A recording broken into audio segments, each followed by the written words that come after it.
بسم اللہ الرحمن الرحیم۔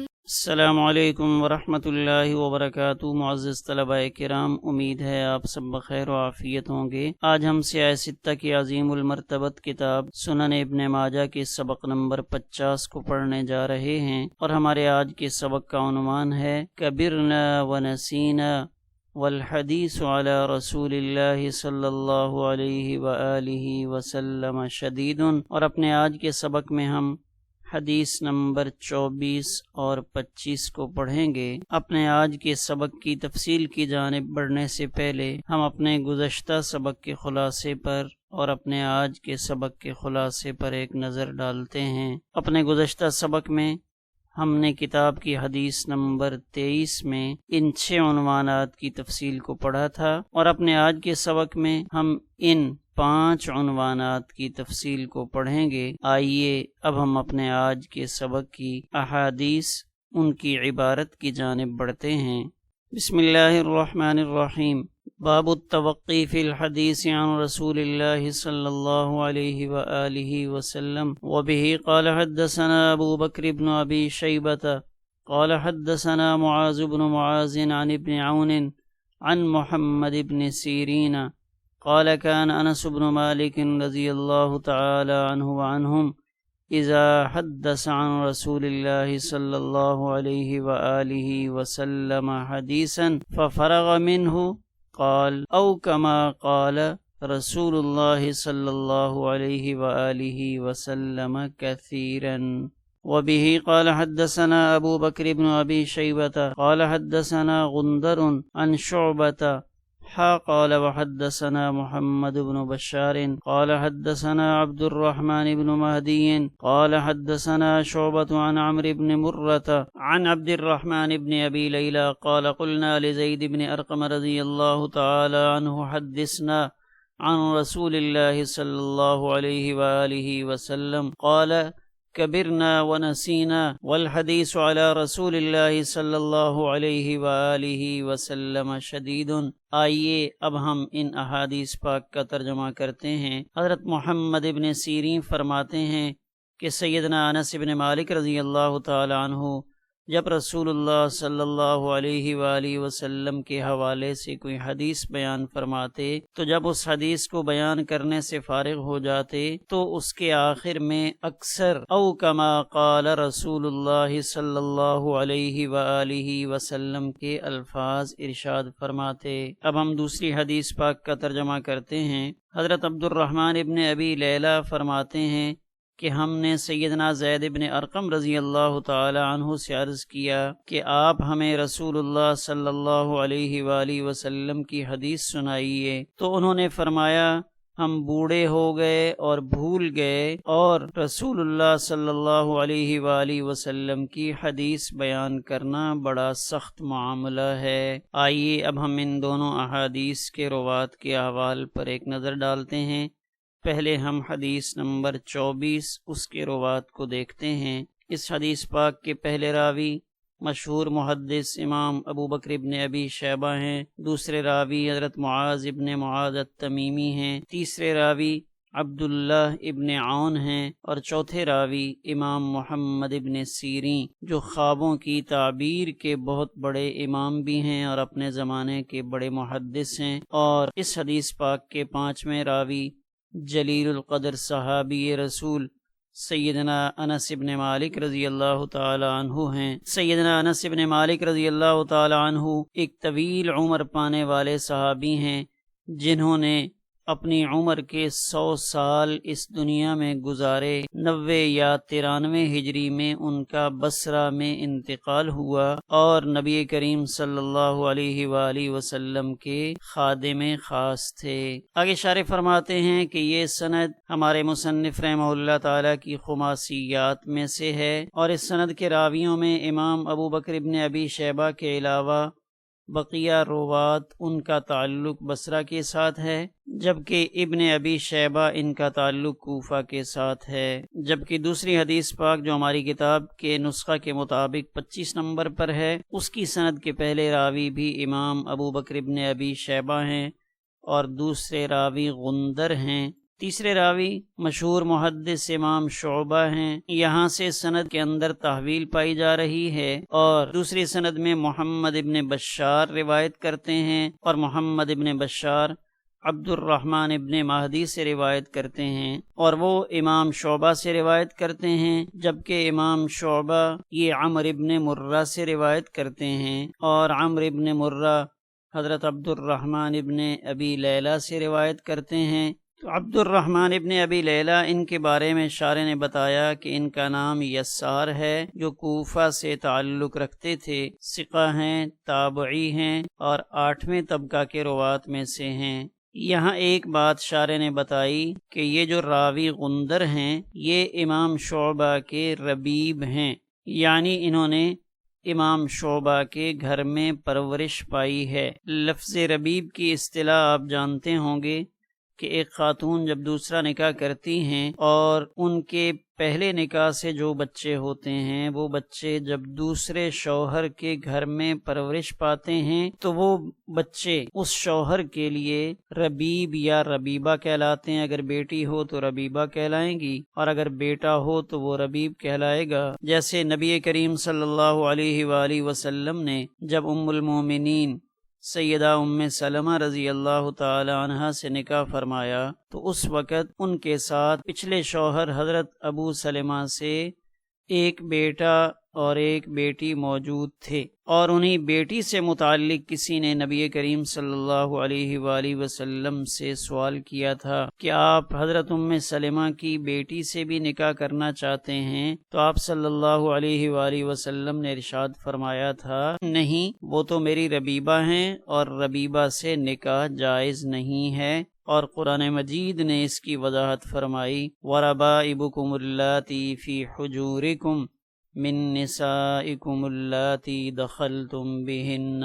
آئیے اب ہم ان دونوں احادیث کی تشریح کو دیکھتے ہیں۔ پہلی حدیث کہ سیدنا انس رضی اللہ تعالی عنہ جب رسول اللہ صلی اللہ علیہ وآلہ وسلم سے کوئی حدیث بیان کرتے اور جب بیان کر کے فارغ ہوتے تو اس وقت سیدنا انس رضی اللہ تعالی عنہ یہ الفاظ ارشاد فرماتے تھے، او کما قال رسول اللہ صلی اللہ علیہ وآلہ وسلم، اور سیدنا انس رضی اللہ تعالی عنہ کا یہ الفاظ ارشاد فرمانا کذب علی النبی کی وعید کے پیش نظر تھا کہ سیدنا انس رضی اللہ تعالی عنہ کا حال دیگر صحابہ اکرام رضوان اللہ علیہم اجمعین کے حال سے مختلف نہ تھا، کہ جیسے دیگر صحابہ اکرام رضوان اللہ علیہم اجمعین احادیث کو نقل کرنے میں احتیاط کرتے تھے اور احتیاطاً او کما قال رسول اللہ صلی اللہ علیہ وآلہ وسلم فرمایا کرتے تھے، تو اسی طرح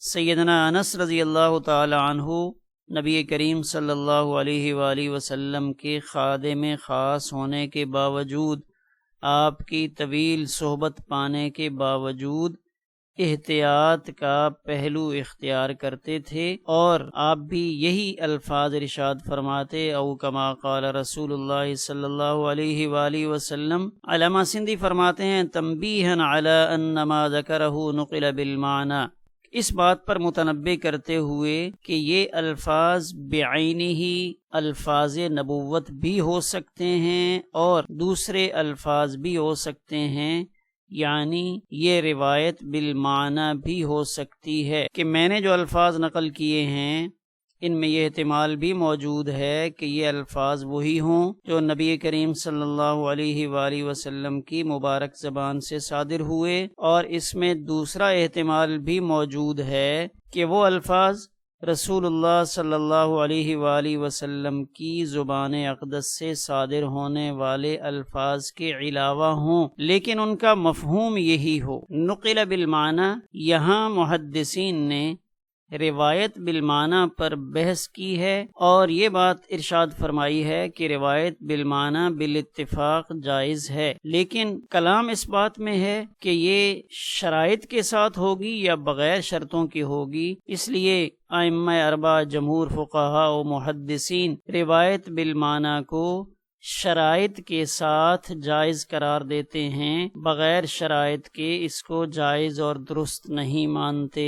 روایت بالمعنی سے متعلق تفصیلی مباحث السنت قبل التدوین شیخ حجاج الخطیب کی اور تدریب الراوی امام سیوطی کی اس میں دیکھی جا سکتی ہیں۔ اب ہم دوسری حدیث پاک کی تشریح کو دیکھتے ہیں۔ ابن ابی لیلہ فرماتے ہیں کہ ہم سیدنا زید بن ارقم رضی اللہ تعالی عنہ کی خدمت میں حاضر تھے تو ہم نے حضرت زید بن ارقم رضی اللہ تعالی عنہ کی خدمت میں عرض کیا، حدثنا، یہ امر کا صیغہ ہے یعنی گزارش ہے کہ اے زید آپ ہمیں رسول اللہ صلی اللہ علیہ وآلہ وسلم کی طرف سے حدیث بیان فرمائیں۔ تو سیدنا زید بن ارقم رضی اللہ تعالی عنہ نے اس کے جواب میں کیا ارشاد فرمایا، اس کو ہم دیکھتے ہیں۔ پہلا جملہ ارشاد فرمایا کبرنا، اور دوسرا جملہ ارشاد فرمایا ونسینا۔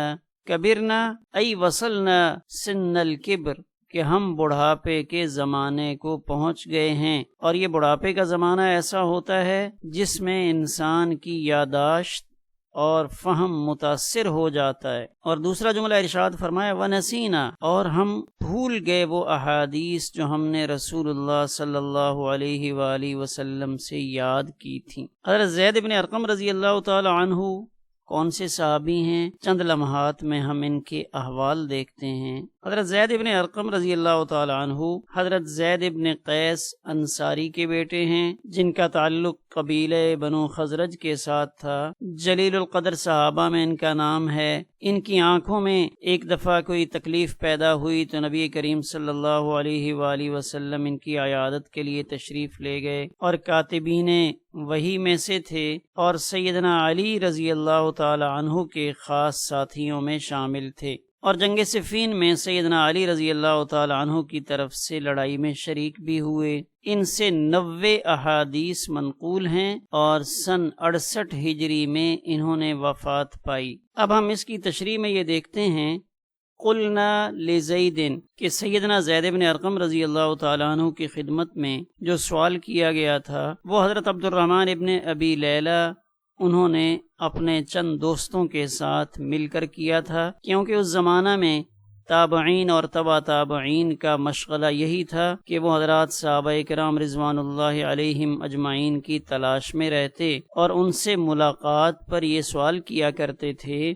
کہ آپ ہمیں رسول اللہ صلی اللہ علیہ وآلہ وسلم کی احادیث سنائیں۔ تو جب یہاں انہوں نے حضرت زید بن ارقم رضی اللہ تعالی عنہ سے یہ سوال کیا تو سیدنا زید بن ارقم رضی اللہ تعالی عنہ نے جواب میں 3 جملے ارشاد فرمائے۔ پہلا جملہ کبرنا، دوسرا جملہ ونسینا، اور تیسرا جملہ والحدیث عن رسول اللہ صلی اللہ علیہ وآلہ وسلم شدید۔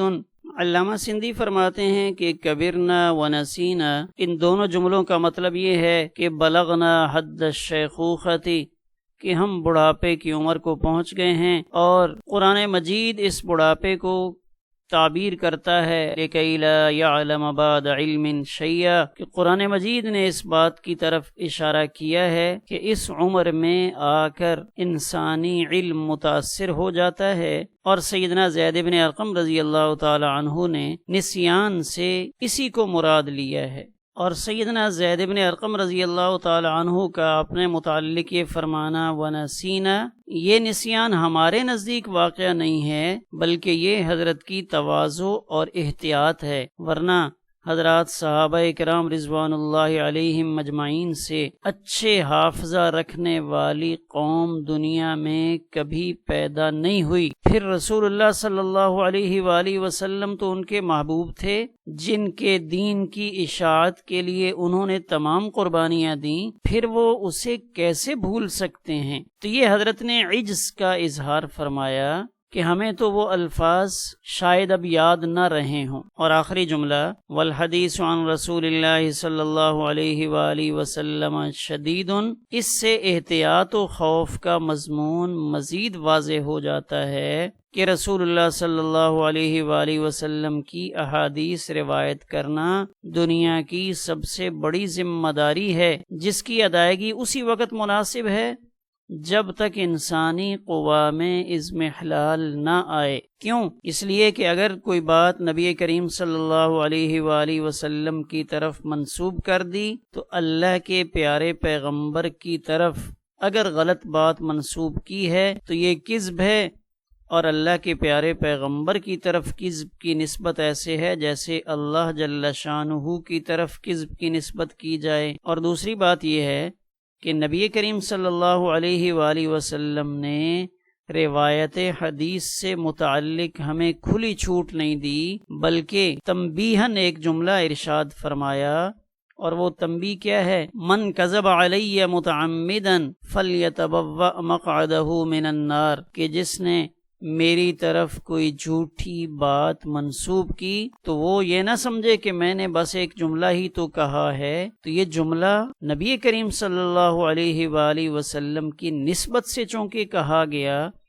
تو یہ ایک جملہ جہنم میں ٹھکانے کا ذریعہ اور سبب بن جائے گا۔ اس لیے احادیث کو بیان کرنے میں بہت احتیاط کی ضرورت ہے، اور وہ احتیاط ہمیں ان روایات سے نظر آتی ہے۔ ہمارے آج کے سبق کی پہلی حدیث، اس کی سند سے متعلق جو لطائف ہیں وہ یہاں شارح نے ذکر فرمائے ہیں۔ تو پہلا لطیف نکتہ کہ یہ مصنف رحمہ اللہ تعالیٰ کی خماسیات میں سے ہے۔ دوسرا لطیف نکتہ کہ اس کی سند کے تمام رجال صحیح ہیں۔ تیسرا لطیف نکتہ کہ اس میں ایک راوی یعنی ابو بکر ابن ابی شیبہ کے علاوہ باقی چاروں کا تعلق بصرہ کے ساتھ ہے۔ چوتھا لطیف نکتہ یہ ہے کہ اس میں ایک تابعی دوسرے تابعی سے روایت کرتے ہیں۔ پانچواں لطیف نکتہ یہ ہے کہ اس سند میں سیدنا انس رضی اللہ تعالی عنہ جیسے جلیل القدر صحابی موجود ہیں، جنہوں نے نبی کریم صلی اللہ علیہ وآلہ وسلم کی 10 سال خدمت کی سعادت حاصل کی۔ چھٹا لطیف نکتہ یہ ہے کہ سیدنا انس رضی اللہ تعالی عنہ کی جو کنیت ہے وہ ابو حمزہ ہے، اور وہ کنیت نبی کریم صلی اللہ علیہ وآلہ وسلم نے ان کو عنایت فرمائی تھی، اور وہ ایک سبزی تھی جس سبزی کو یہ چن کر اور توڑ کر لایا کرتے تھے، اس کی وجہ سے آپ نے ان کو ابو حمزہ کہا تھا۔ ساتواں لطیف نکتہ یہ ہے کہ سیدنا انس رضی اللہ تعالی عنہ مکثرین صحابہ میں سے ہیں، جن 7 صحابہ سے 1000 سے زیادہ روایات منقول ہیں، ان میں ایک نام سیدنا انس رضی اللہ تعالی عنہ کا ہے۔ 8واں لطیف نکتہ یہ ہے کہ سیدنا انس رضی اللہ تعالی عنہ بصرہ میں وفات پانے والے صحابہ کرام رضوان اللہ علیہم مجمعین میں سے آخری صحابی ہیں کہ آپ نے 92 یا 93 ہجری میں وفات پائی۔ 9واں لطیف نکتہ یہ ہے کہ سیدنا انس رضی اللہ تعالی عنہ صحابہ کرام رضوان اللہ علیہم مجمعین میں سے طویل عمر پانے والے صحابی رسول ہیں کہ انہوں نے 100 سال سے زیادہ کی عمر پائی۔ سیدنا زید بن ارقم رضی اللہ تعالی عنہ کے احوال یہاں تفصیلاً دیکھے جا سکتے ہیں۔ دوسری سند کے لطائف، ان پر ایک نظر ڈالتے ہیں۔ اس سند کے لطائف میں سے پہلا لطیف نکتہ کہ یہ مصنف رحمہ اللہ تعالیٰ کی سداسیات میں سے ہے، اس کے تمام رجال صحیح ہیں، اور اس سند میں بھی بصرہ سے تعلق رکھنے والے راویوں کا تسلسل ہے امام شعبہ تک، سوائے ابو بکر ابن ابی شیبہ کے کہ ان کا تعلق کوفہ کے ساتھ ہے، اور شعبہ کے بعد جو سند کا حصہ ہے اس میں راوی کوفہ سے تعلق رکھتے ہیں۔ اور اس سند کا چوتھا لطیف نکتہ کہ ایک تابعی دوسرے تابعی سے روایت کرتے ہیں۔ 5واں لطیف نکتہ یہ ہے کہ اس سند میں جو امام ابن ماجہ کے دوسرے شیخ ہیں یعنی غندر، یہ ان 9 شخصیات میں سے ایک ہیں جن سے اصحاب صحاح ستہ نے بغیر کسی واسطہ کے روایت کیا ہے۔ اور اس سند کا چھٹا لطیف نکتہ یہ ہے کہ اس میں صحابہ کرام رضوان اللہ علیہم مجمعین میں سے وہ ایک فضیلت والے صحابی یعنی حضرت زید بن ارقم رضی اللہ تعالی عنہ موجود ہیں، جن کی تصدیق میں اللہ تعالیٰ نے سورہ منافقون کو نازل فرمایا تھا۔ 7واں لطیف نکتہ یہ ہے کہ اس کی سند میں ابن مہدی، ابن ابی لیلہ اور حضرت زید بن ارقم رضی اللہ تعالی عنہ تینوں اکٹھے موجود ہیں، اور یہ اس کتاب میں پہلی جگہ ہے جہاں ان تینوں حضرات کا تذکرہ اکٹھا ایک سند میں ہوا ہے۔ اب ہم ان دونوں احادیث کا حکم اس پر ایک نظر ڈالتے ہیں۔ پہلی سند اس سے متعلق شارح فرماتے ہیں کہ یہ مصنف رحمہ اللہ تعالیٰ کی خماسیات میں سے ہے، اور حدیث سے متعلق یہ فرمایا حکمہ الصحہ، اس حدیث پاک کا حکم یہ ہے کہ یہ حدیث پاک صحیح ہے۔ کیوں؟ اس لیے کہ اس کے تمام رجال ثقہ ہیں۔ دوسری سند سے متعلق ارشاد فرمایا کہ یہ سند سداسیات میں سے ہے، اور حکمہما، ان دونوں سندوں کا حکم یہ ہے کہ یہ دونوں سندیں صحیح ہیں۔ دونوں سندیں اس لیے فرمائی کہ یہاں پہ اس سند کے اندر تحویل پائی گئی ہے، اور یہ دونوں سندیں صحیح ہیں لِأَنَّ رِجَالَهُمَا، اس لیے کہ ان دونوں سندوں کے رجال سارے کے سارے ثقہ ہیں۔ اب ہم ان احادیث پاک کے اہم نکات ان پر ایک نظر ڈالتے ہیں۔ پہلا لطیف نقطہ ان احادیث پاک سے یہ معلوم ہوتا ہے کہ کتمان علم بھی نہ ہو اور احتیاط کا پہلو بھی ہو، یعنی احادیث کو چھپایا بھی نہ جائے اور احادیث پاک کو بیان بھی کیا جائے، لیکن اس میں احتیاط کا پہلو غالب رہے۔ دوسرا لطیف نقطہ یہ ہے کہ روایت بالمعنی شرائط کے ساتھ درست ہے۔ تیسرا لطیف نقطہ ان احادیث سے یہ معلوم ہوتا ہے کہ پیرانہ سالی میں اگر نسیان کا خوف ہو تو تحدیث موقوف کر دے، یعنی احادیث کو بیان کرنے میں توقف سے کام لینا چاہیے کہ جب انسان یہ سمجھے کہ اب میں بڑھاپے میں اس کیفیت کو پہنچ چکا ہوں کہ مجھے کچھ باتیں بھولنا شروع ہو گئی ہیں۔ تو ان احادیث پاک سے حاصل ہونے والے فوائد: پہلا فائدہ، احادیث پاک کو بیان کرنے کے بعد او کما قال رسول اللہ صلی اللہ علیہ وآلہ وسلم کہنا صحابہ کرام رضوان اللہ علیہم مجمعین کا طریقہ ہے جو ہمیں بھی اپنانا چاہیے۔ دوسرا فائدہ، روایت بالمعنی سے متعلق اہل علم کے اقوال مختلف ہیں۔ تیسرا فائدہ، بڑھاپے میں جب نسیان کا خوف ہو تو روایت حدیث کو موقوف کر دینا چاہیے۔ چوتھا فائدہ، جس طرح کذب علی الرسول سے بچنا ضروری ہے، اسی طرح سبب کذب سے بچنا بھی ضروری ہے۔ پانچواں فائدہ یہ معلوم ہوتا ہے کہ حدیث کا بیان کرنا صحابہ کرام رضوان اللہ علیہم اجمعین کے لیے انتہائی دشوار معاملہ تھا۔ آخر میں ہم اپنے آج کے سبق سے متعلق تمرینی سوالات کو دیکھ لیتے ہیں۔ پہلا سوال یہ ہے کہ سیدنا انس رضی اللہ تعالیٰ عنہ کس خوف سے او کما قال صلی اللہ علیہ وآلہ وسلم فرمایا کرتے تھے؟ دوسرا سوال یہ ہے کہ حضرت زید بن ارقم رضی اللہ تعالیٰ عنہ سے سوال کرنے والے کون ہیں؟ تیسرا سوال، کیا صحابہ کرام رضوان اللہ علیہم اجمعین واقعی احادیث کو بھول جاتے تھے یا عاجزی کا اظہار ہے؟ چوتھا سوال، عمر کے کس حصہ میں پہنچ کر احادیث کی روایت کو ترک کر دینا چاہیے؟ آخر میں ہم اپنے آج کے سبق کے خلاصے پر ایک نظر ڈال لیتے ہیں۔ ہم نے اپنے آج کے سبق میں ان 5 عنوانات کی تفصیل کو پڑھا۔ ہمارا آج کا سبق الحمدللہ اسی پر مکمل ہوا۔